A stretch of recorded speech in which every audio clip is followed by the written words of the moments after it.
मेरे बच्चों, कैसे हैं आप लोग? आई होप बहुत अच्छे होंगे और क्लासेस को एंजॉय कर रहे हैं। आप लोगों का एनवायरनमेंट ख़त्म होने वाला है, यानी कि डिटेल क्लास ख़त्म होने वाला है, लेकिन प्रैक्टिस सेशन चलेगा। जितना पढ़ाया है वो पूरा प्रैक्टिस करवाएंगे। साथ ही जो चीज़ें आपकी छूट गई होंगी वो भी आपको प्रैक्टिस सेशन में मिलेगा। तो आपके लिए प्रैक्टिस सेशन बहुत ही महत्वपूर्ण है और एनवायरनमेंट से क्वेश्चन बहुत ज़्यादा बनने लगे हैं। सभी एग्ज़ाम के लिए आपका एनवायरनमेंट बहुत ज़्यादा इंपॉर्टेंट है, इसलिए आपको एनवायरनमेंट की हर क्लास को देखना है और प्रैक्टिस सेशन को सॉल्व करना है और उसमें जो भी नई चीज़ें मिलती हैं उसको अपने नोट्स में नोट करते रहना है और ये आपके लिए काफ़ी बेनिफिशियल होगा, ऐसा हम उम्मीद करते हैं। चलिए शुरुआत करते हैं बच्चा लोग आज की क्लास की। और आज आपका पहला प्रश्न है, मॉन्ट्रेक्स रिकॉर्ड के संदर्भ में निम्नलिखित में से कौन सा कथन है जो सत्य है? बताएंगे मॉन्ट्रेक्स रिकॉर्ड के संदर्भ में कौन सा कथन है जो सत्य है, आपको वो बताना है। आपके सामने ऑप्शन है। पहला ऑप्शन है, इसे वर्ष 1996 में ब्रिस्बेन में अनुबंधित दलों के सम्मेलन द्वारा अपनाया गया था। दूसरा कह रहा है, गाद व अवसाद के कारण चिल्का झील को इसमें शामिल किया गया। और तीसरा कह रहा दोनों और चौथा कह रहा कोई नहीं। चलिए दीजिएगा जवाब क्या है जो आपका सही हो जाएगा बच्चा लोग। मॉन्ट्रेक्स रिकॉर्ड के संदर्भ में कौन सा कथन है जो सही है, आपको वो बताना है। और आपके देखिए सामने ऑप्शंस हैं, ऑप्शंस की सहायता से उत्तर दीजिए। और आपके लिए ये हो सकता है थोड़ा सा नया भी हो, हालांकि कॉमन सेंस का है तो समस्या नहीं होना चाहिए। क्या सही हो जाएगा? बिल्कुल आप लोगों का ऑप्शन नंबर 3 एकदम करेक्ट है।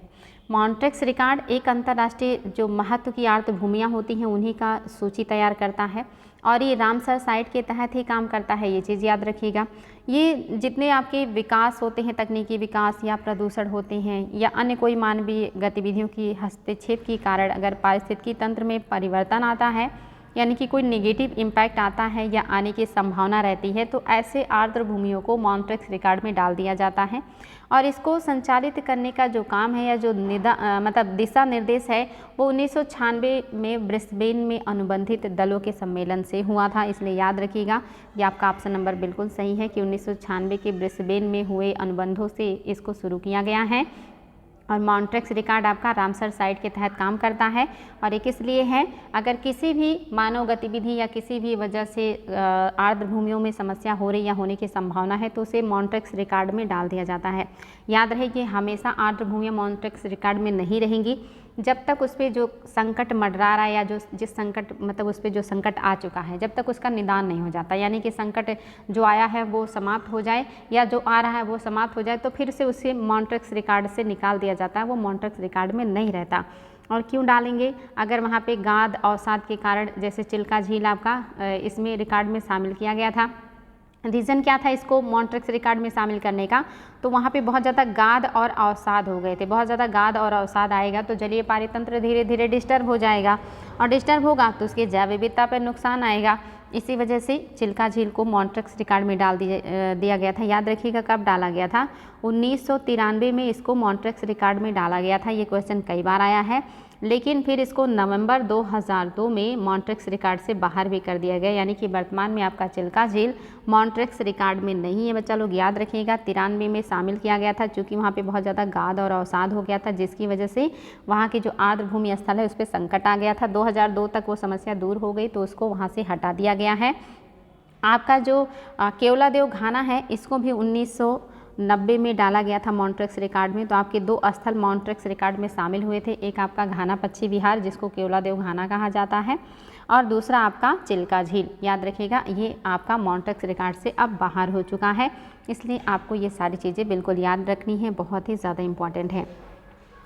आगे बढ़ेंगे, आपकी दोनों बातें एकदम करेक्ट हो चुकी हैं। नेक्स्ट क्वेश्चन देखिए, निम्न में से कौन सा कथन है जो सत्य नहीं है? आपके सामने ऑप्शन है बहुत सारे और आपको इन सारे ऑप्शंस को ध्यान से पढ़ना है और फिर आपको उत्तर देना है। देखिए इसमें से कौन सा है जो सत्य नहीं है? जो सत्य नहीं है आपको वो बताना है।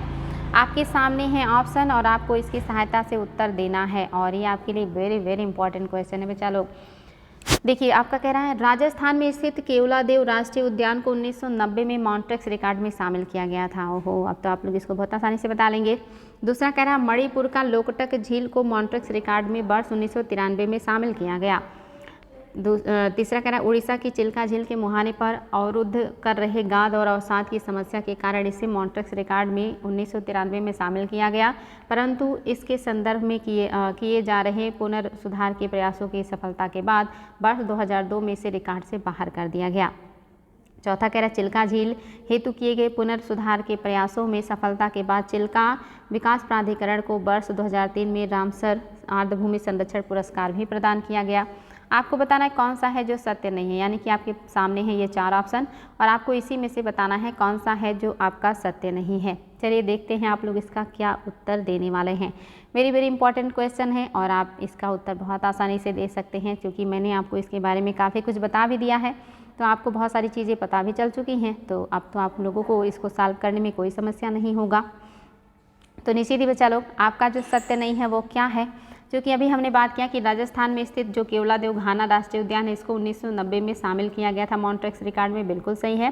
कह रहा मणिपुर का लोकटक झील मॉन्ट्रिक्स रिकॉर्ड में वर्ष 1993 में शामिल हुआ। नहीं, ये सत्य नहीं है, ये वर्ष सही नहीं है। दूसरा आपका सही है कि उड़ीसा का चिल्का झील के मुहाने पर अवरुद्ध कर रहे गाद और अवसाद की समस्या के कारण इसे मॉन्ट्रिक्स रिकॉर्ड में 1993 में शामिल किया गया, परंतु इस संदर्भ में किए जा रहे पुनर्सुधार के प्रयासों के फलस्वरूप इसको 2002 में रिकॉर्ड से बाहर भी कर दिया गया, यानी कि चिल्का झील इस समय रिकॉर्ड में नहीं है। चौथा कह रहा है चिल्का झील हेतु किए गए पुनर्सुधार के प्रयासों के फलस्वरूप जो सफलता मिली है उस सफलता की वजह से रामसर सुरक्षा पुरस्कार प्रदान किया गया। अच्छा, यहाँ पे ये सही है, आपका मॉन्ट्रिक्स रिकॉर्ड में है। वर्तमान में जो है वो है आपका केवलादेव और दूसरा है आपका लोकटक झील।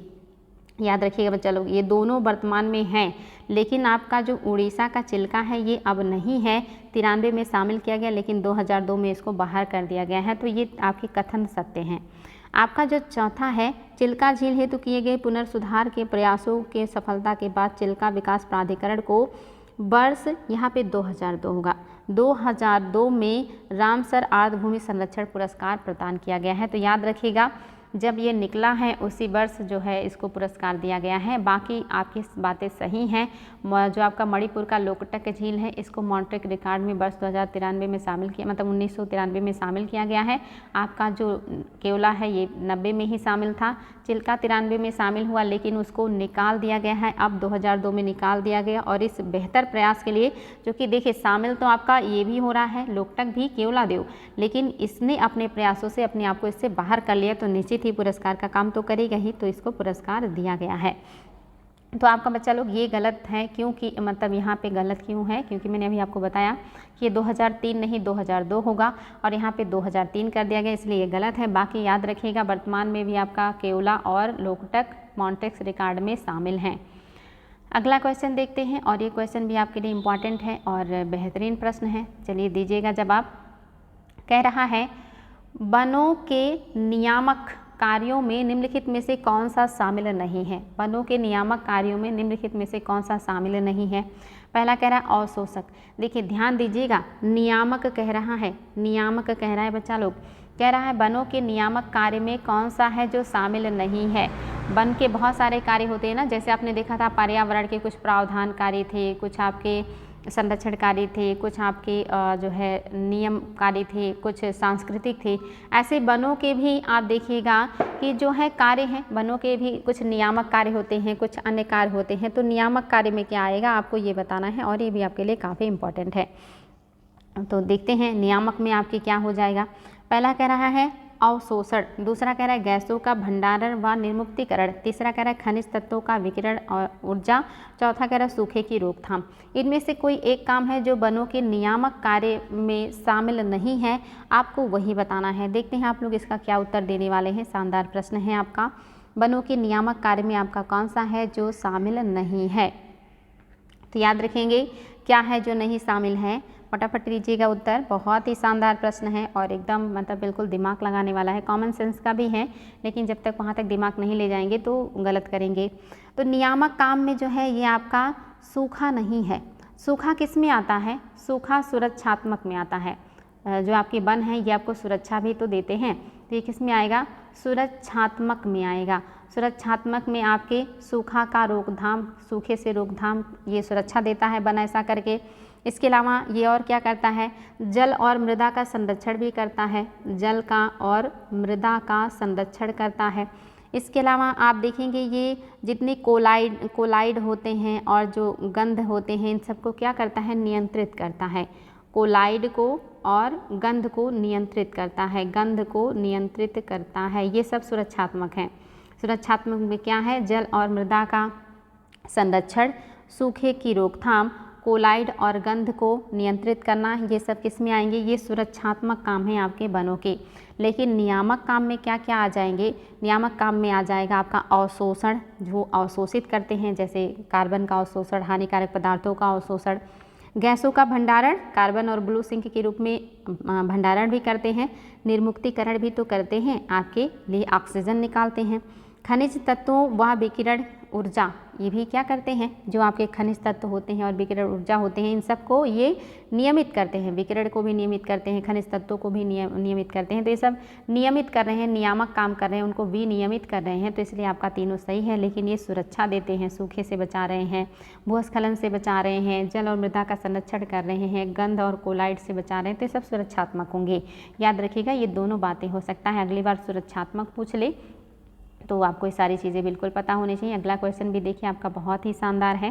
कह रहा है वनों की सुरक्षात्मक, ओह माय गॉड, मैंने तो आपको सब कुछ बता दिया, यानी कि जब पता रहता है तो फिर वो गलती हो जाता है। चलिए देखते हैं आप लोग क्या जवाब देंगे।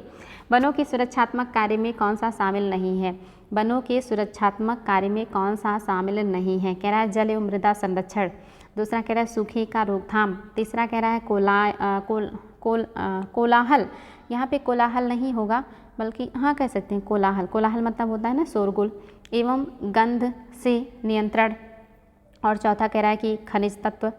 बताएंगे क्या है जो आपके सुरक्षात्मक में नहीं होगा। तो अभी अभी मैंने आपको इतना अच्छे से सब कुछ बताया है, तो निश्चित ही अब आप लोगों को दिक्कत नहीं होगा इसको बताने में। तो क्या हो जाएगा बच्चा लोग, तो भी आपने सुना कि खनिज तत्व और विकिरण का जो ऊर्जा है उसको नियंत्रित करते हैं, इसमें उनके नियामक में आते हैं पौधों के। जल एवं मृदा का संरक्षण करते हैं, सुरक्षात्मक है। सूखा का रोकथाम करते हैं, सुरक्षात्मक है। भूस्खलन से बचाते हैं, सुरक्षात्मक है। मृदा अपरदन को रोकते हैं, आपका सुरक्षात्मक है। कोलाहल, ये शोर को भी तो ऑब्जर्व करते हैं, इसलिए तो रोड के किनारे लगाए जाते हैं ताकि शोरगुल को ये ऑब्जर्व करें, इसीलिए इनको ग्रीन मफलर कहा जाता है। और गंध को भी नियंत्रित करते हैं, फ्रेश करते हैं हवा को। तो ये सारे कैसे हो गए हैं, सुरक्षात्मक हैं। और बाकी जो बचेंगे वो आपके नियामक हो जाएंगे, ये चीज़ याद रखिएगा। अब उम्मीद है कि गलत नहीं करेंगे, क्योंकि दो बार ये चीज़ें हो चुकी हैं। ये बहुत ही अंडरस्टैंडिंग की बातें हैं और कॉमन सेंस की भी हैं, जो हर व्यक्ति को पता होना चाहिए कि उसके प्लांट उसको क्या देते हैं, पर्यावरण से हमें क्या मिलता है, कौन सी चीज़ें उन्हें नुकसान पहुंचाती हैं, कौन सी चीज़ों से हमें फ़ायदा होता है, ये सभी को पता होना चाहिए बच्चा लोग। देखिए क्वेश्चन है, प्रवाल भित्तियों के संदर्भ में निम्नलिखित में से कौन सा कथन है जो सही है। प्रवाल भित्तियों के बारे में कौन सी बात है जो सत्य है, आपको वो बताना है। बहुत ही शानदार प्रश्न, चलिए दीजिएगा जवाब। क्या है जो आपके प्रवाल भित्तियों के बारे में सही है। हालांकि कूट की सहायता से उत्तर देना है, इसलिए पहले आपको ऑप्शन पढ़ना है और फिर आपको कूट की सहायता से उत्तर देना है। 1 मिनट, चलो टच हो गया मुझसे। बताएंगे क्या है जो सही हो जाएगा। देखिए आपको सही बताना है, आपके सामने ऑप्शन भी है और कूट भी है, और बहुत ही शानदार प्रश्न है, बिल्कुल कॉमन सेंस का है, अंडरस्टैंडिंग का है। तो क्या सही हो जाएगा बताएंगे। तो पहला कह रहा है लाल सागर की प्रवाल भित्ति या हिंद महासागर के सबसे उत्तर क्षेत्र में अवस्थित है। कह रहा है लाल सागर में, अच्छा यहाँ पे लाल सागर की प्रवाल भित्ति या हिंद महासागर के सबसे उत्तरी क्षेत्र में अवस्थित है। दूसरा कह रहा है लाल सागर में प्रवाल भित्ति लगभग 300 कठोर प्रजातियां दर्ज की गई हैं। तीसरा कह रहा है El Nino great barrier reef की प्रवाल विविधता के लिए खतरा है। चौथा कह रहा है दुनिया भर में ठंडे जल के प्रवाह का क्षेत्र जो है उथले, यहाँ पे होगा उथले जल की प्रवाल भित्तियों वाले क्षेत्र की तुलना में अधिक हैं। पहला कह रहा है पहला तीसरा, बी कह रहा है दूसरा चौथा, सी कह रहा है पहला तीसरा चौथा और डी कह रहा है कि सभी। चलिए देखते हैं आप लोग क्या जवाब देने वाले हैं। इसका शानदार प्रश्न है और आपको इसका जवाब देना है। क्या हो जाएगा बच्चा लोग, देखते हैं क्या कहने वाले हैं आप लोग इसके बारे में। तो याद रखेंगे बहुत ही ज़्यादा इम्पॉर्टेंट है। जो पहला कह रहा है कि लाल सागर की प्रवाल भित्तियाँ हिंद महासागर के सबसे उत्तरी क्षेत्र में स्थित हैं। क्या ये बात सही है कि जो लाल सागर की प्रवाल भित्तियाँ हैं ये हिंद महासागर के सबसे उत्तरी क्षेत्र में स्थित है। क्या ये बात सत्य है। यहाँ पे होगा भित्तियाँ हैं ये, यानी भित्तियाँ हिंद महासागर के सबसे उत्तरी क्षेत्र में स्थित हैं, क्या ये बात सत्य है? दूसरा कह रहा है लाल सागर में प्रवालों की लगभग 300 कठोर प्रजातियां दर्ज की गई हैं, क्या ये बात सत्य है? तीसरा कह रहा है El Nino great barrier reef की प्रवाल भित्तियों के लिए खतरा है। और चौथा कह रहा है कि दुनिया भर में ठंडे जल के प्रभाव का क्षेत्रफल उथले जल की प्रवाल भित्तियों वाले क्षेत्र की तुलना में अधिक है। आपको बताना है जवाब और आपके सामने कूट है। अगर आपको कोई समस्या होगी तो आपको बिल्कुल भी परेशान नहीं होना है, मैं ये सारी चीज़ें आप लोगों को बिल्कुल अभी समझा दूंगी।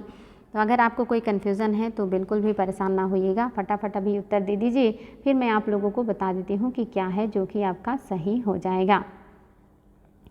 तो क्या हो जाएगा बच्चा लोग? तो आपका जो सही है वो है उपरोक्त सभी सत्य हैं, यानी कि लाल सागर की प्रवाल भित्तियाँ हिंद महासागर के सबसे उत्तरी क्षेत्र में अवस्थित हैं, बिल्कुल सही है। हिंद महासागर के उत्तर में ही लाल सागर है। आप सभी को पता होगा कि इंडिया के दक्षिण में है हिंद महासागर है, और लाल सागर आपका यहाँ पे इस तरह से पड़ता है ना, जो है अफ्रीका और एशिया को जोड़ता है, तो इसके उत्तर में है। तो ये तो आपका बिल्कुल सही हो गया, आप इसमें दिक्कत नहीं है आपको। दूसरा जो कह रहा है कि लाल सागर की प्रवाल की लगभग 300 कठोर प्रजातियां दर्ज की गई हैं, बिल्कुल सही है। लाल सागर में प्रवालों की लगभग 300 कठोर प्रजातियां दर्ज की गई हैं, क्योंकि प्रवाल भी दो तरह के होते हैं, आपका मतलब मुलायम भी होता है और हार्ड भी होता है, दोनों प्रकार के होते हैं। तो ये सही है, कठोर प्रकार की प्रजातियां हैं, बिल्कुल सही है। तीसरा कह रहा है El Nino great barrier reef की प्रवाल भित्तियों के लिए खतरा, विविधता के लिए खतरा है। अगर पानी ठंडा और गर्म होगा तो समस्या होगी प्रवाल भित्तियों को, और जो एल नीनो है इसकी वजह से समुद्र का जो पानी है वो गर्म और ठंडा होता रहता है, और अगर अनियमितता रहेगी वाटर में, वर्ष भर कभी ठंडा होगा कभी गर्म होगा, तापमान में उतार चढ़ाव देखने को मिलेगा, तो ये नुकसानदेह हो सकता है। बिल्कुल इसमें कोई तब जो है संभावना नहीं है कि गलत होगा, तो ये तो आपका एकदम सही है। और आपका जो चौथा कह रहा है कि जो आपकी प्रवाल भित्तियाँ हैं ये ठंडे जल से लेकर उथले उष्णकटिबंधीय क्षेत्रों में सभी जगह महासागरों में पाए जाते हैं, इसमें कोई दिक्कत नहीं है। हालांकि उष्णकटिबंधीय क्षेत्रों में ये ज़्यादा देखने को मिलता है, लेकिन कह रहा है कि जो उथले जल का प्रवाल भित्ति है ये जो है लगभग व्याप्त है बहुत सारे क्षेत्रों में, और जो आपकी कह रहा है कि जल का उथले जल का प्रवाल भित्तियों वाले क्षेत्र की तुलना में अधिक है। ये बात आपका बिल्कुल सही है, यानी कि सभी बातें आपकी करेक्ट हैं। क्योंकि आपका पहला दूसरा तीसरा अगर सही हो गया तो देखिए फिर आपके ये ऑप्शन तो कट ही गए, यानी कि सभी बातें आपकी एकदम करेक्ट हो जाएंगी, आप लोगों को कोई समस्या नहीं होना चाहिए। तो याद रखेंगे दुनिया भर में ठंडे जल के प्रभाव का क्षेत्रफल उथले जल के प्रवाल भित्तियों वाले क्षेत्रों की तुलना में अधिक है। आपके लिए नया होगा लेकिन इसको ध्यान दीजिएगा, इम्पॉर्टेंट है। अभी ठंडे जल से ये मत सोचिएगा कि बहुत ज़्यादा ठंडा, मतलब कि जो नॉर्मल टेम्परेचर वाला हो। चलिए देखते हैं आगे क्या क्वेश्चन है आपके लिए। और ये भी देखिए आपके लिए काफ़ी इम्पॉर्टेंट प्रश्न है। कह रहा है निम्नलिखित कथनों पर विचार कीजिए और कौन सा है जो सही है, आपको सत्य बताना है। पहला कह रहा है मैंग्रोव खारे एवं स्वच्छ जल में भी पनप सकते हैं। दूसरा कह रहा है बांस, ताड़, सुंदरी तथा नारियल आदि मैंग्रोव की वनस्पतियां हैं। तीसरा कह रहा है कुछ मैंग्रोव वनस्पतियों के प्रतिशत की दृष्टि से पश्चिम बंगाल के बाद गुजरात का स्थान है। और आपका चौथा कह रहा है कि उपरोक्त सभी बातें सत्य हैं। चलिए बच्चा लोग देखते हैं आप लोग क्या उत्तर देने वाले हैं। और ये भी आपके लिए बहुत ही महत्वपूर्ण प्रश्न है, बिल्कुल कॉमन सेंस का है। आप सभी को पता होगा कि जो मैंग्रोव वन होते हैं वो तटों के किनारे होते हैं, नदियों के ज्वारीय क्षेत्र में भी पाए जाते हैं और डेल्टाई क्षेत्रों में भी पाए जाते हैं। मैंग्रोव को मैंने आप लोगों को पहले ही बताया है कि ये खारे पानी में भी डेवलप करते हैं और मीठे पानी में भी डेवलप करते हैं और मिक्स पानी में भी डेवलप करते हैं। तो ये भी आपको बिल्कुल कंफर्म होगा, तो इसमें भी आप लोगों को कोई दिक्कत नहीं होना चाहिए। और आप सभी को पता है मैंग्रोव जो है इसमें बहुत सारे प्लांट आते हैं, जैसे उष्णकटिबंधीय पर्णपाती में बहुत तरह के वन होते हैं, आपके सदाबहार वनों में बहुत तरह के वन होते हैं। तो आपके तटों के किनारे नारियल भी होता है, ताड़ भी होता है, बांस भी होता है, सुंदरी भी होता है, ये सब क्या है उसी की प्रजातियाँ हैं। तो इसमें आप लोगों को कोई समस्या नहीं होना चाहिए। और अगर वन रिपोर्ट 2019 की बात करेंगे तो उनके हिसाब से इन्होंने कहा कि जो मैंग्रोव वनस्पतियां हैं इनका क्षेत्रफल पश्चिम बंगाल में सबसे ज़्यादा है और दूसरे स्थान पे गुजरात पे है, जो मैंने आप लोगों को क्लास में बताया हुआ है। तो निश्चित ही बच्चा लोग आपका सभी सही हो जाएगा। ये खारे और स्वच्छ दोनों में पाए जाते हैं, आप लोगों को रट गया है, मैं पढ़ा चुकी हूँ कई बार। ये सारे आपके समुद्र तट के इलाके में मिलेंगे तो मैंग्रोव की ही प्रजातियाँ हैं, क्योंकि मैंग्रोव की कई प्रजातियाँ हैं ना, मैंने आपको बताया था लाल भी होते हैं, सफ़ेद भी होते हैं, आपका कुल जो मैग्रो वनस्पतियाँ हैं ये 2019 का वन रिपोर्ट के अकॉर्डिंग पश्चिम बंगाल में सबसे ज़्यादा है। निश्चित ही इतना बड़ा गंगा डेल्टा है ब्रह्मपुत्रा का, तो पश्चिम बंगाल वाले इलाके में सबसे ज़्यादा पाए जाते हैं। दूसरे नंबर पे आपका गुजरात आ जाता है। तो सारी बातें एकदम करेक्ट है बच्चा लोग। उम्मीद है कि एकदम कॉन्सेप्ट क्लियर हो गया होगा और आपको अब मैग्रो से संबंधित चीज़ों में समस्या नहीं होगी। अगला क्वेश्चन देखिए, ये भी आपका बहुत ही शानदार प्रश्न है और आपका पढ़ा हुआ है। कह रहा है अपघटन प्रकृति की महत्वपूर्ण प्रक्रिया है, इसके अभाव में अगर अपघटन नहीं होगा तो क्या होगा। अपघटन नेचर का एक बहुत ही महत्वपूर्ण प्रक्रिया है, प्रोसेस है, लेकिन अगर ये चीज़ ना हो तो क्या होगा। इमेजिन कि अगर अपघटन ना हो तो क्या होगा। अपघटन आप जानते हैं कि जो आपके वनस्पतियाँ होते हैं, जीव जंतु होते हैं, जब वो मृत होते हैं, उनकी मृत्यु होती है तो कवक और बैक्टीरिया उनको तोड़ तोड़ करके मिट्टी में मिलाने का काम करते हैं, इसी को अपघटन कहते हैं। तो पहला कह रहा है नए जीवन की उत्पत्ति नहीं होगी। दूसरा कह रहा है सभी जैव भू रासायनिक चक्र बाधित हो जाएंगी। तीसरा कह रहा है पोषण के अभाव में वनस्पतियां मर जाएंगी। और चौथा कह रहा है पोषण तत्व मृत पदार्थों में फंस कर रह जाएंगे। शानदार प्रश्न है, कूट लीजिए। ए में है पहला तीसरा, बी में है दूसरा चौथा, सी में है पहला तीसरा चौथा और डी में है कि सभी।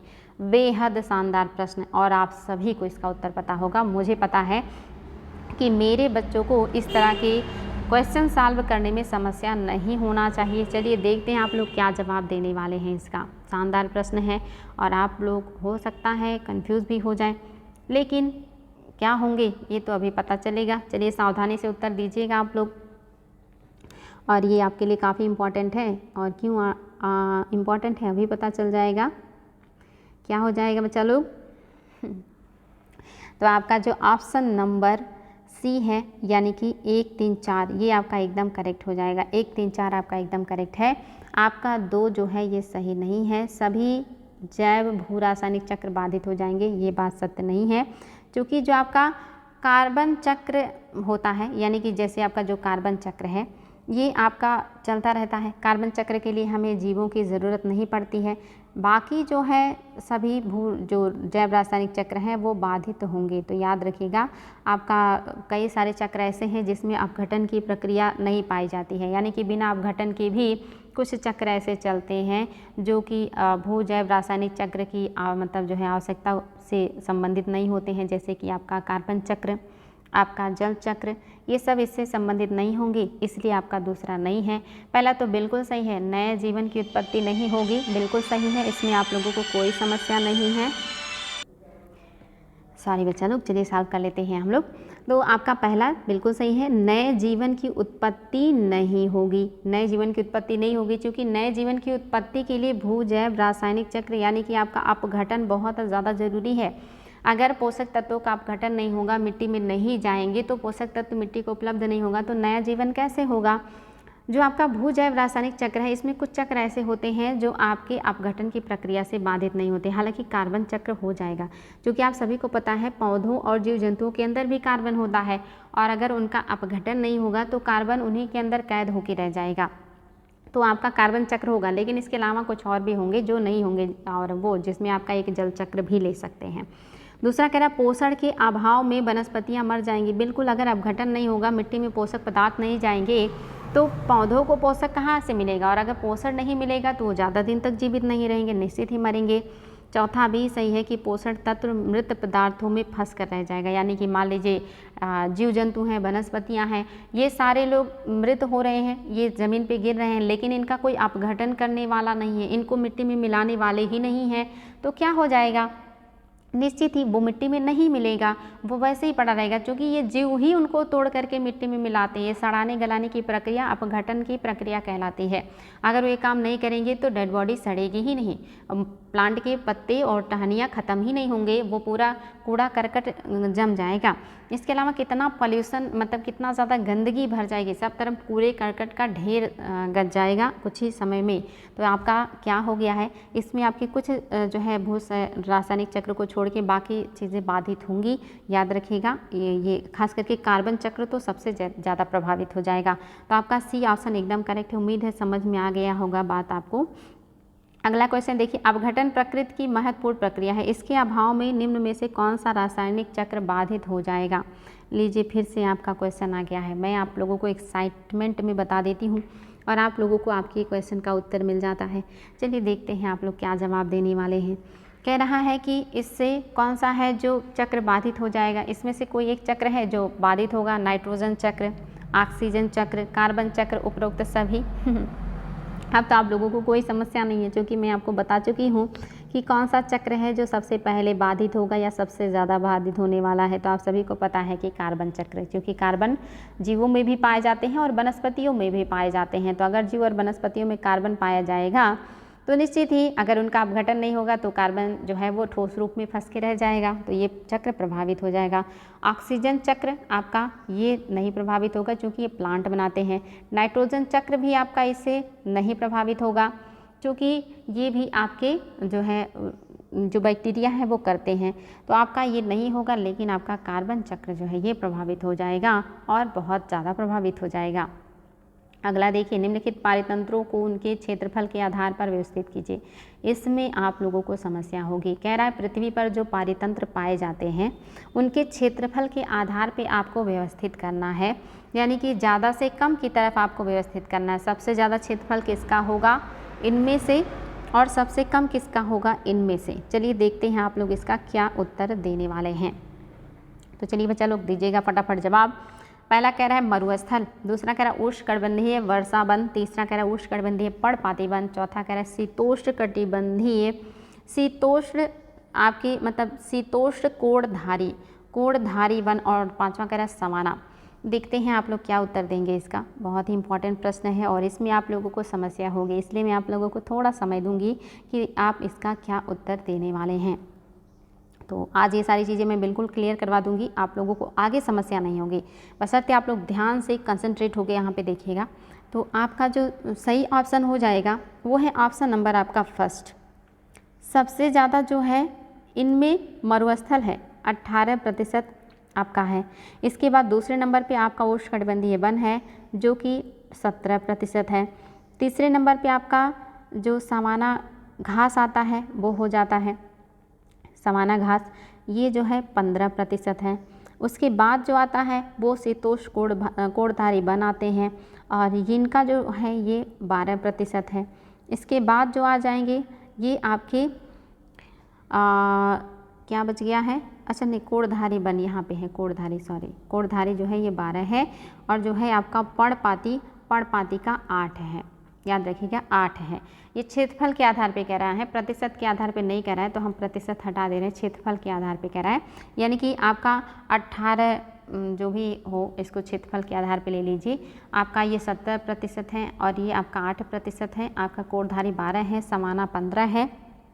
और अगर आपका इसके अलावा और भी कुछ पूछ लेता, जैसे आपका पूछ सकता है कि आपके शीतोष्ण घास जो भूमियाँ हैं, शीतोष्ण घास पूछ लेता तो आपकी 9 हो जाती।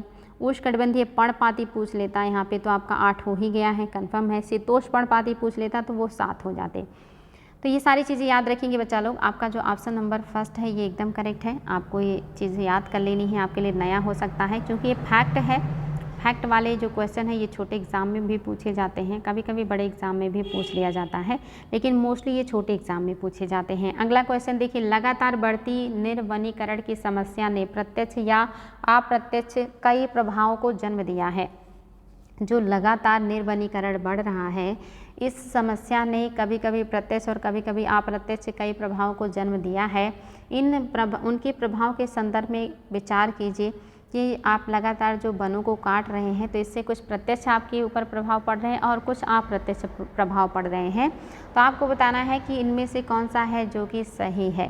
पहला कह रहा है फलों और फसलों के परागण में, दूसरा कह रहा है जल के भूमिगत संचयन में, तीसरा कह रहा है खाद्य स्फीति में, चौथा कह रहा है कृषि पैदावार में। चलिए बच्चा लोग देखते हैं आप लोग क्या जवाब देने वाले हैं इसका। अगर आप प्लांट को काट रहे हैं तो उसका प्रत्यक्ष या अप्रत्यक्ष रूप से आपको क्या क्या समस्या हो सकती है।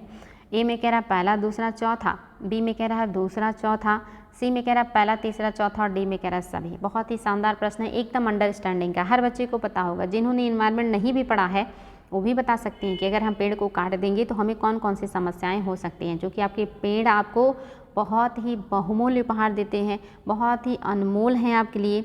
वो आपको ऑक्सीजन देते हैं जो बहुत कीमती है, वो आपको फल देते हैं जो बहुत कीमती है, वो आपको छाया देते हैं, वो आपको पानी उपलब्ध करवाते हैं क्योंकि वो पानी को ज़मीन के नीचे ले जाते हैं, वो बाढ़ रोकते हैं, मृदा अपरदन रोकते हैं, वाष्पोत्सर्जन करके इन्वायरमेंट को ठंडा करते हैं, आपको छाया प्रदान करते हैं, लकड़ी देते हैं, औषधि देते हैं, ऐसी बहुत सारी अनगिनत चीज़ें जिसके बारे में आप सोच भी नहीं सकते। तो निश्चित ही बच्चा लोग ये सारी चीज़ें होंगी, उपरोक्त सभी समस्याएं होंगी। निर्वर्णीय जो करण है इसकी वजह से आपको बहुत सारी समस्याएं होंगी। याद रखिएगा, आपकी सारी बातें बिल्कुल सही हो जाएंगी, यानी कि इस पर बहुत सारे कीड़े मकोड़े निर्भर होते हैं, उनकी संख्या कम हो जाएगी। फल हो गया, ये नहीं, फल फूल नहीं मिलेगा। इसके अलावा फसलों का परागण होता है इनकी वजह से, क्योंकि इनके ऊपर कीट पाए जाते हैं और कीट ही फसलों का परागण करते हैं, तो कृषि पे भी निगेटिव इम्पैक्ट आएगा। कृषि का पैदावार जो है वो आपका कम होगा, भोजन की उपलब्धता जो है वो कम हो जाएगी, पानी भूमि में कम संचित होगा और जो है आप सभी को पता है इसके अलावा बहुत सारे जो और भी निगेटिव इम्पैक्ट हैं वो आपके आएंगे। तो ये सारी चीज़ें एकदम से सही हैं, आपको इसमें कोई समस्या नहीं होने वाला है। चलिए देखते हैं अगला क्वेश्चन। प्रवाल जिसका निर्माण कैल्शियम कार्बोनेट की पतली परत से हुआ है, मुख्य रूप से उष्णकटिबंधीय सागर में पाए जाते हैं, लेकिन विगत वर्षों में किए गए सर्वेक्षण में यह पाया गया है कि विश्व के 26% कोरल रीफ अति संकटग्रस्त हैं। इसके लिए जिम्मेदार प्राकृतिक कारकों पर विचार कीजिए। बेहद इंपॉर्टेंट क्वेश्चन, देखिए क्वेश्चन को ध्यान से सुनिएगा, IAS का है तो निश्चित ही इम्पॉर्टेंट होगा। प्रवाल जिसका निर्माण कैल्शियम कार्बोनेट की कैल्शियम कार्बोनेट की पतली परतों से हुआ है, मुख्य रूप से उष्णकटिबंधीय सागर में पाए जाते हैं, लेकिन विगत वर्षों में कई सर्वेक्षणों से पता चला है कि 26% कोरल रीफ अति संकटग्रस्त हैं। इसके लिए जिम्मेदार प्राकृतिक कारण कौन कौन से हैं? पहला कह रहा है एल नीनो, दूसरा कह रहा है तटीय विकास, तीसरा कह रहा है समुद्री प्रदूषण, चौथा कह रहा है हरिकेन। ए में है पहला चौथा, बी में है पहला दूसरा तीसरा, सी में है आपका तीसरा और चौथा, डी में है कि सभी। चलिए बताइए, प्रवालों के विरंजन के लिए या उनके ऊपर जो संकट आ रहा है उसके लिए जिम्मेदार प्राकृतिक कारण कौन से हैं? आपको कूट की सहायता से उत्तर देना है। आपके सामने ऑप्शन भी है, आपके सामने कूट भी है। क्वेश्चन आपको समझ में आ चुका है, अब दीजिए फटाफट जवाब बच्चा लोग। एकदम कॉमन सेंस का है, बिल्कुल शानदार प्रश्न है और आप सभी को पता होना चाहिए कि इससे जुड़ी हुई जो बात है वो कौन सी सही है। वो है आपका ऑप्शन नंबर फर्स्ट, पहला और चौथा। एल नीनो एक प्राकृतिक घटना है और यहाँ पे प्राकृतिक ही बताना था, तो आपका प्राकृतिक है। और आपका हरिकेन भी तो प्राकृतिक है। हरिकेन आप सभी को क्या पता है कि ये आपका एक तरह का चक्रवात है जो कि अमेरिका में आता है, तो चक्रवात है, एल नीनो जलधारा है, ये सब प्राकृतिक हैं। तटीय विकास मानव करता है, समुद्र में प्रदूषण मानव करता है, प्रकृति नहीं करती है। अगर मानव करता है तो ये कैसा हो गया? कृत्रिम हो गया। आपको बताना था प्राकृतिक, तो आपका पहला और चौथा एकदम सही है। चलिए बच्चा लोग आगे बढ़ेंगे, देखते हैं हमारा अगला क्वेश्चन। अनूप एवं कच्छ के संदर्भ में निम्नलिखित कथनों पर विचार कीजिए, कौन सा है जो सही है। मैंने आपको क्लास में बताया है कि अनूप क्या है, कच्छ क्या है। ये दोनों ही आपकी आर्द्र भूमियों के प्रकार हैं, टाइप ऑफ वेटलैंड्स हैं। मैंने क्लास में समझाया था आप लोगों को। अगर आपने उस समय मेरी बात ध्यान से सुनी होगी तो आज आप ये क्वेश्चन सॉल्व कर लेंगे कि अनूप और कच्छ के संदर्भ में क्या सही है। पहला कह रहा है अनूप एक ऐसी आर्द्र भूमि है जिसमें वृक्ष पाए जाते हैं, जबकि कच्छ में वृक्ष नहीं पाए जाते। दूसरा कह रहा है अनूप को आर्द्र भूमि वन भी कहा जाता है, यह नदियों या झीलों के किनारे हो सकते हैं, जबकि कच्छ अपेक्षाकृत स्थिर पानी से संबंधित हैं और इनमें पेड़ों की जड़ पानी के अंदर तक, पत्ते व तने पानी के बाहर होते हैं। तीसरा कह रहा है अनूप एवं कच्छ दोनों प्रकार की भूमि में प्रकाश संश्लेषण क्रिया तीव्र गति से होती है। चौथा कह रहा है दोनों, मतलब सभी बातें सही हैं। चलिए बच्चा लोग देखते हैं आप लोग क्या जवाब देने वाले हैं, और ये भी आपके लिए काफ़ी इम्पॉर्टेंट है। चलिए दीजिएगा जवाब फटाफट, बहुत ही शानदार प्रश्न है और आप सभी को ये सारी चीज़ें बिल्कुल और बिल्कुल याद होनी चाहिए। तो क्या सही हो जाएगा बच्चा लोग? आपकी सारी बातें बिल्कुल सही हैं, कोई भी गलत नहीं है, सभी सही हैं। अनूप एक ऐसी आर्द्र भूमि है जिसमें वृक्ष पाए जाते हैं, जबकि कच्छ में वृक्ष नहीं पाए जाते हैं, एकदम करेक्ट है। अनूप को आर्द्र भूमि वन भी कहा जाता है क्योंकि ये नदियों और झीलों के किनारे हो सकते हैं। जबकि कच्छ जो है अपेक्षाकृत स्थिर पानी से संबंधित है। इनके पेड़ों की जड़ पानी के अंदर और पत्तियां और तने बाहर होती हैं। अनूप एवं कच्छ दोनों प्रकार की भूमि में प्रकाश संश्लेषण होता है, क्योंकि यहाँ पे देखिए वनस्पतियाँ पाई जा रही हैं, तो वनस्पतियाँ होंगी तो निश्चित ही प्रकाश संश्लेषण तो होगा ही होगा। तो सारी बातें सत्य हैं बच्चा लोग। अगला क्वेश्चन भी देखिए आपके लिए शानदार है और आपको देना है जवाब। कह रहा है निम्नलिखित में से कौन सा कथन है जो सही है, आपको सही कथन बताना है। कह रहा है कवक मृतजीवी प्रणाली द्वारा पोषक तत्व प्राप्त करते हैं। दूसरा कह रहा है अमर बेल विषम पोषण प्रणाली द्वारा पोषक तत्व प्राप्त करते हैं। तीसरा कह रहा है लाइकेन में कवक एवं शैवाल के मध्य सहजीवी संबंध पाया जाता है। और चौथा कह रहा है उपरोक्त सभी कथन सत्य हैं। बताएंगे बच्चा लोग, बहुत ही शानदार प्रश्न है और बहुत ही कॉमन सेंस का है और आप सभी को इसका उत्तर पता है, क्योंकि ये सारी चीज़ें मैंने पढ़ाया है। मैंने आपको कवक भी पढ़ाया है, मैंने आपको शैवाल भी पढ़ाया है, अमर बेल भी बताया है, लाइकेन भी बताया है। तो ये सारी चीज़ें बताई हैं मैंने आप लोगों को, तो आप लोगों को कोई समस्या नहीं होगी, मुझे पूरा कॉन्फिडेंस है। तो आपका जो सत्य है वो है उपरोक्त सभी। कवक अभी मैंने बताया, कवक और जो जीवाणु होते हैं, जो मतलब बैक्टीरिया होते हैं, ये मृत जीवों को क्या करते हैं, पोषक तत्व प्राप्त करवाते हैं। जो मतलब मृत जीवी प्रणाली द्वारा पोषक तत्वों को चक्रण करते हैं ना, जो पौधे जो जीव जंतुओं की मृत्यु होती है उसी को तो तोड़ फोड़ करके सला गला करके उसको मिट्टी में मिलाते हैं। और ये काम कौन करते हैं, कवक और बैक्टीरिया, ये दो ही लोग हैं जो ये काम करते हैं। याद रखिएगा, बैक्टीरिया और जो कवक हैं यही दोनों लोग पोषक तत्वों को मिश्रण या चक्रण करने का काम करते हैं। अमरबेल एक विषम पोषी प्लांट है, बिल्कुल आप सभी को पता होगा, आम और अन्य पेड़ों में ये उगाते हैं और अपना पोषण उन्हीं पेड़ों से प्राप्त करते हैं, तो ये विषम पोषी हैं। लाइकेन मैंने आपको बताया ही था, कवक और शैवाल के मध्य सहजीवी संबंध से ही लाइकेन बनता है। कवक शैवाल को आवास देता है, शैवाल कवक को भोजन देता है और ये दोनों सहजीवी साहूकारिता के संबंध के साथ लाइकेन बना के रहते हैं। लाइकेन वायु प्रदूषण का सूचक है, मैंने आपको बताया था, वायु प्रदूषण का सूचक है आपका लाइकेन। और वायु प्रदूषण में किसका अधिक होने पर, सल्फर की अधिकता अगर हो गई है, सल्फर डाई जो आपका ऑक्साइड होता है सल्फर की अधिकता को बताता है। अगर किसी वायु में सल्फर की मात्रा ज़्यादा है तो वहाँ पे लाइकेन आपको देखने को नहीं मिलेंगे बच्चा लोग। उपरोक्त तो सभी बातें एकदम करेक्ट है। अगला क्वेश्चन देखिए, ये भी आपके लिए बेहद इंपॉर्टेंट क्वेश्चन है। कौन सा है जो सही सुमेलित नहीं है। पहला कह रहा है माधव गाडगिल समिति, क्या ये पश्चिमी घाट से जुड़े हैं। दूसरा कह रहा है इंजेती श्रीनिवास समिति, क्या ये राष्ट्रीय खेल कोड से जुड़े हैं। तीसरा कह रहा है कस्तूरी रंगन समिति, क्या ये पश्चिमी घाट का संरक्षण से जुड़े हैं। चौथा कह रहा है सुब्रमण्यम समिति, क्या ये ओजोन परत के संरक्षण से जुड़े हुए हैं। चलिए दीजिएगा जवाब, देखते हैं आप लोग क्या उत्तर देने वाले हैं। और ये भी इम्पॉर्टेंट है और इसमें का मैक्सिमम पॉइंट मैंने आप लोगों को पढ़ाया हुआ है, तो आप लोगों को समस्या नहीं होना चाहिए, लेकिन फिर भी हो सकता है आपको समस्या हो जाए। तो देख लेते हैं आप लोग को समस्या होगी या नहीं होगी। तो क्या है बच्चा लोग जो आपका सही हो जाएगा, तो याद रखेंगे क्या है जो सही हो जाएगा। तो आपका जो सत्य नहीं है वो आपका ऑप्शन नंबर 4 सत्य नहीं है।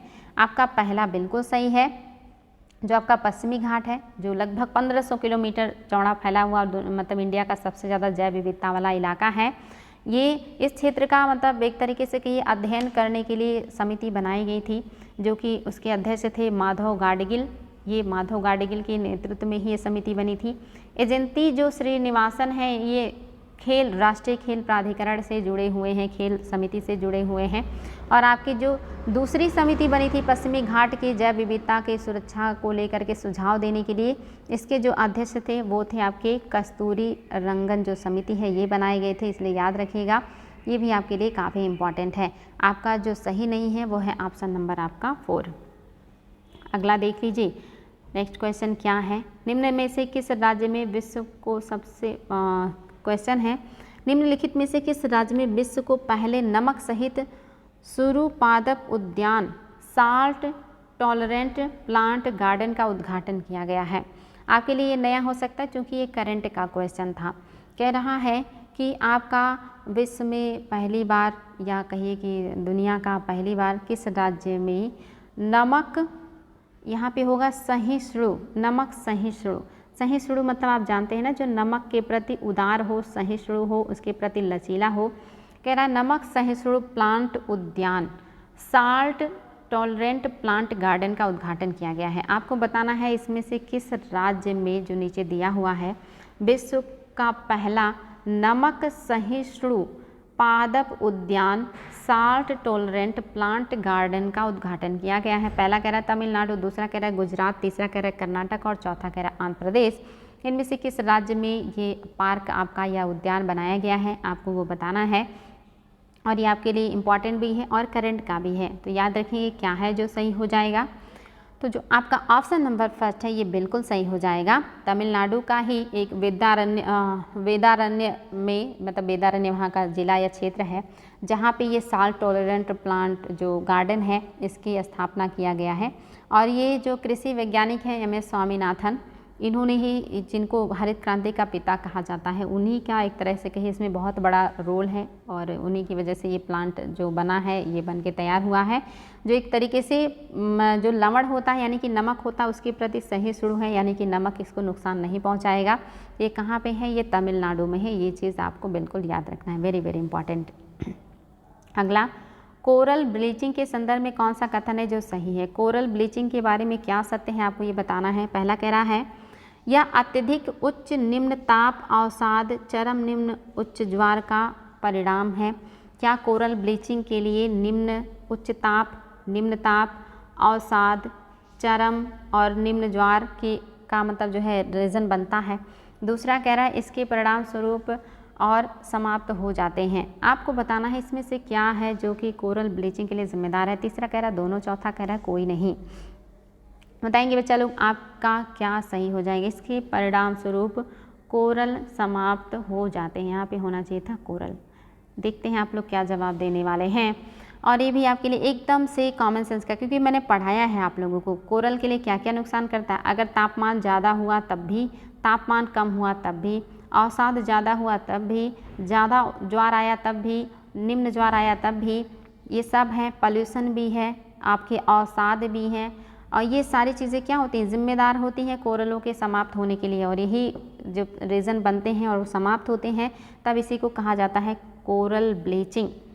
चलिए बच्चा लोग देखते हैं अगला क्वेश्चन। मॉन्ट्रियल प्रोटोकॉल में शामिल गैस नहीं है। कौन सी गैस को मॉन्ट्रियल प्रोटोकॉल में शामिल नहीं किया गया है।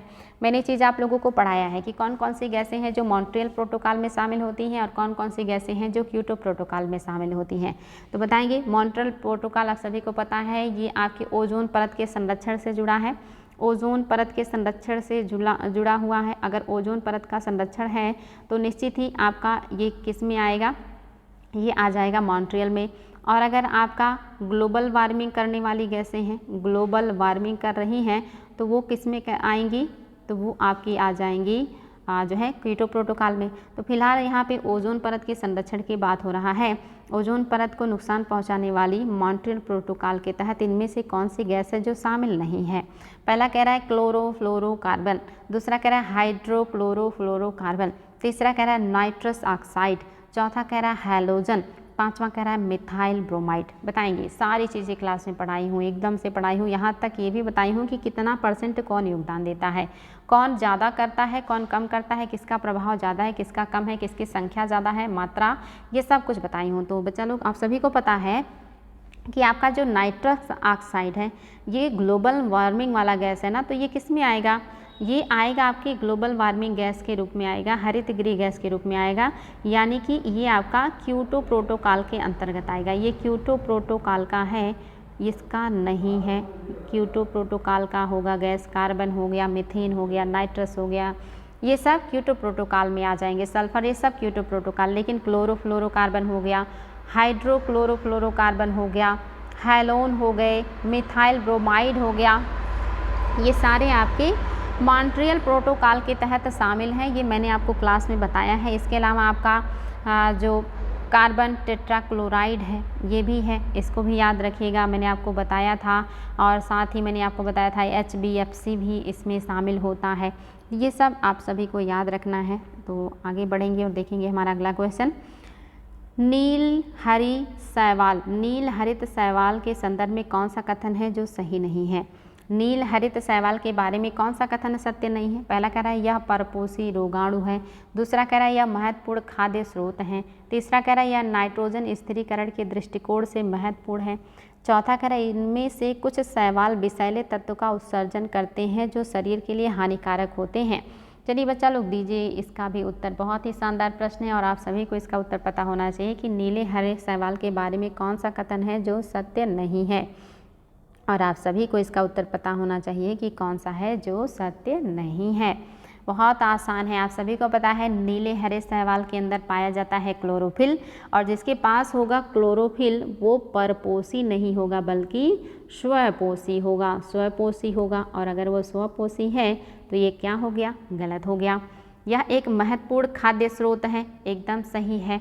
यह नाइट्रोजन स्थिरीकरण के दृष्टिकोण से भी महत्वपूर्ण है और इसमें कुछ शैवाल विषैले तत्वों का उत्सर्जन करते हैं और जो शरीर के लिए हानिकारक होते हैं। बिल्कुल हर चीज़ हमेशा फ़ायदा ही नहीं देता, उसकी कुछ प्रजातियां हमारे लिए हानिकारक भी होती हैं, कुछ हमारे लिए फ़ायदेमंद भी होती हैं। तो बिल्कुल सही है बच्चा लोग, आपका पहला जो है ये सत्य नहीं है, क्योंकि ये क्या होते हैं, स्वपोषी होते हैं, चूँकि इनके पास क्लोरोफिल पाया जाता है। अगला क्वेश्चन, पारिस्थितिकी उत्पादकता के संदर्भ में निम्नलिखित कथनों में से कौन सा है जो सत्य है। पारिस्थितिकी उत्पादकता के संदर्भ में निम्नलिखित में से कौन सा कथन है जो सही है। पहला कह रहा है महाद्वीपीय पारिस्थितिकी तंत्र की उत्पादकता महासागरीय पारिस्थितिकी तंत्र की तुलना में अधिक होती है, क्लास में पढ़ाई हूँ। दूसरा कह रहा है दलदली भूमि की सकल प्राथमिक उत्पादकता सर्वाधिक होती है। तीसरा कह रहा है दोनों बातें सत्य हैं और चौथा कह रहा है कि कोई भी सही नहीं है। चलिए बच्चा लोग क्या जवाब देने वाले हैं आप लोग बताएंगे, क्योंकि मैं पढ़ाई हूँ तो इसलिए आप लोगों को इसमें समस्या नहीं होना चाहिए क्या है जो आपका सत्य हो जाएगा।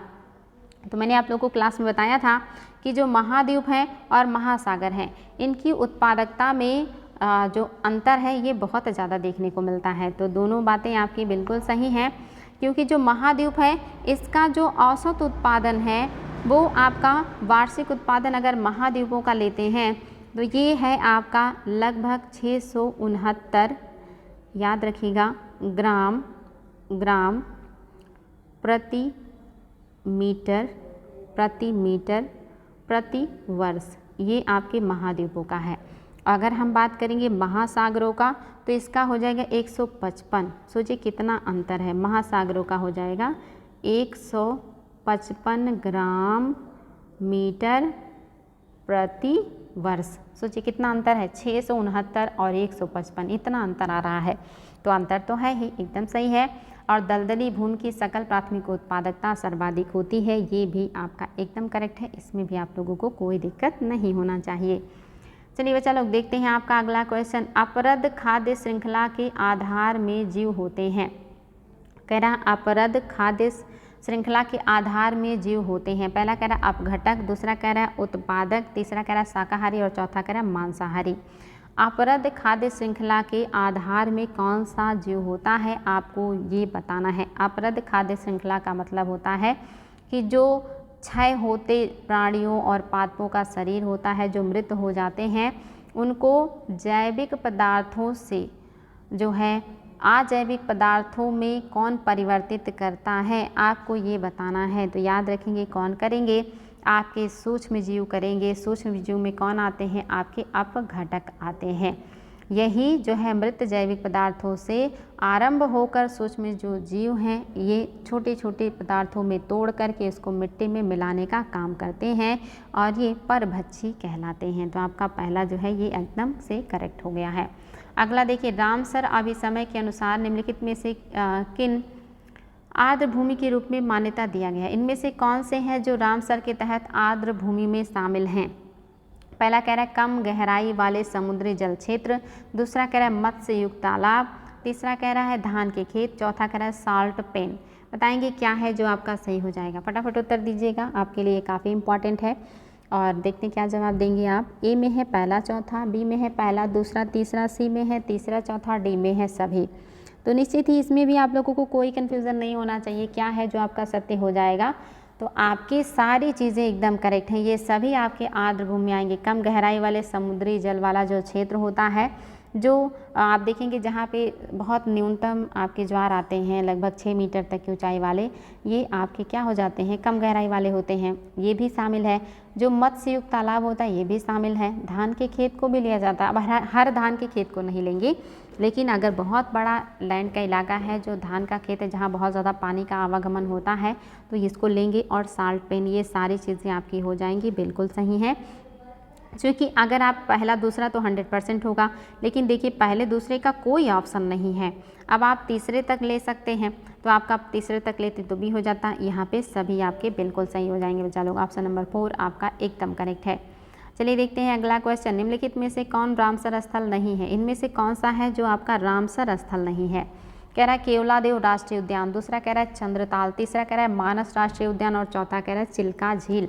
बताएंगे इनमें से कौन है जो रामसर स्थल नहीं है, यानी कि आर्द्र भूमि या वेटलैंड नहीं है। एकदम कॉमन सेंस का है और आप सभी को इसका उत्तर पता होगा, क्योंकि इस प्रश्न में कोई दम नहीं है। आर्द्र भूमि या वेटलैंड उसे ही घोषित करेंगे जहाँ पे जो है दलदल होगा, भूमियाँ होंगी। तो देखिए केवलादेव राष्ट्रीय उद्यान तो पहले से ही आपको पता है मॉन्ट्रिक्स रिकॉर्ड में भी ये शामिल है। चिल्का झील आपको पता है कि ये भी मॉन्ट्रिक्स रिकॉर्ड में शामिल हुआ था, ये तो होगा ही होगा।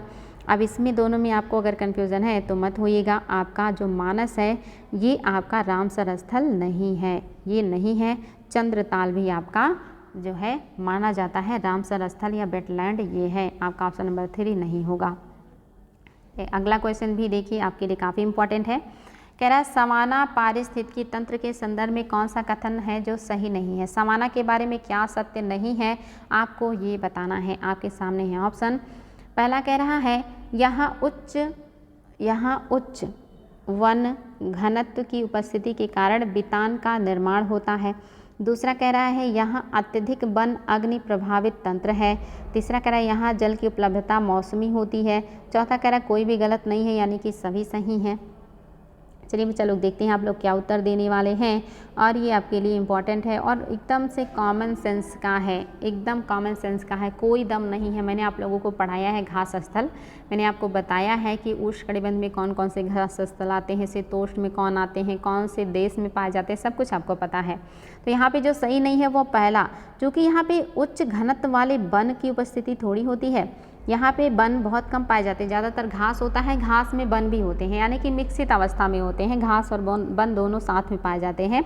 ये कह रहा है उच्च घनत्व वाले वन उपस्थित होते हैं, ये गलत हो गया। यहाँ पे वन घनत्व तो बहुत ज़्यादा नहीं होता है, बल्कि दोनों का मिक्सअप होता है, इसीलिए इसको शिकारियों का क्षेत्र भी कहा जाता है। और यहाँ अत्यधिक जो है वन अग्नि प्रभावित तंत्र है, बिल्कुल यहाँ पे बहुत ज़्यादा वनाग्नि होती है, बहुत ज़्यादा आग लगते हैं इन क्षेत्रों में, और ये भी एक रीज़न है कि यहाँ बहुत ज़्यादा वन डेवलप नहीं कर पाते हैं। और यहाँ जल की मौसमी उपलब्धता होती है, यानी कि बारिश के मौसम में बारिश अच्छा प्राप्त करता है, लेकिन बाकी गर्मियों के मौसम में एकदम शुष्क रहता है। तो आपका जो दूसरा तीसरा ये सत्य है, लेकिन आपका पहला सही नहीं, क्योंकि यहाँ पे सघन वन कभी नहीं पाए जाएंगे। मैं आप लोगों को पढ़ा चुकी हूँ ये चीज़। देखते हैं आज का सेकेंड लास्ट क्वेश्चन। निम्नलिखित में से कौन से जीवोम भारत में पाए जाते हैं? इसमें से कौन सा जीवोम है जो भारत में पाया जाता है, आपको वो बताना है। काफ़ी शानदार लेकिन एकदम आसान प्रश्न है।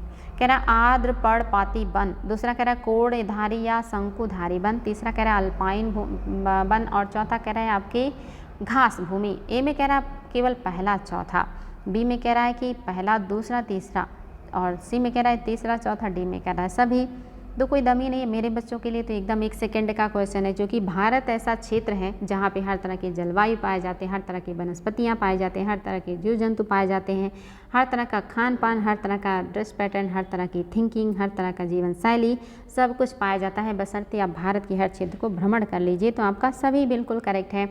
आर्द्र पर्णपाती वन पाए जाते हैं बड़े पैमाने पे, जहाँ 100 सेंटीमीटर से ले करके 200 सेंटीमीटर वर्षा होती है, वहाँ पे पाए जाते हैं आर्द्र पर्णपाती वन। जहाँ पे 100 सेंटीमीटर से लेके 70 सेंटीमीटर की वर्षा होती है, वहाँ पे पाए जाते हैं आपके शुष्क पर्णपाती वन। कोड़धारी वन जैसे जैसे पहाड़ियों पर ऊपर जाएंगे मिलेंगे, अल्पाइन उसके ऊपर मिलेंगे, कोड़धारियों के बाद अल्पाइन मिलेगा। घासी भूमि दोनों पाए जाते हैं हमारे यहाँ, शुष्क भी पाए जाते हैं और आर्द्र भी पाए जाते हैं, या ठंडे भी पाए जाते हैं और गर्म वाले भी पाए जाते हैं। तो सारी बातें एकदम करेक्ट हैं।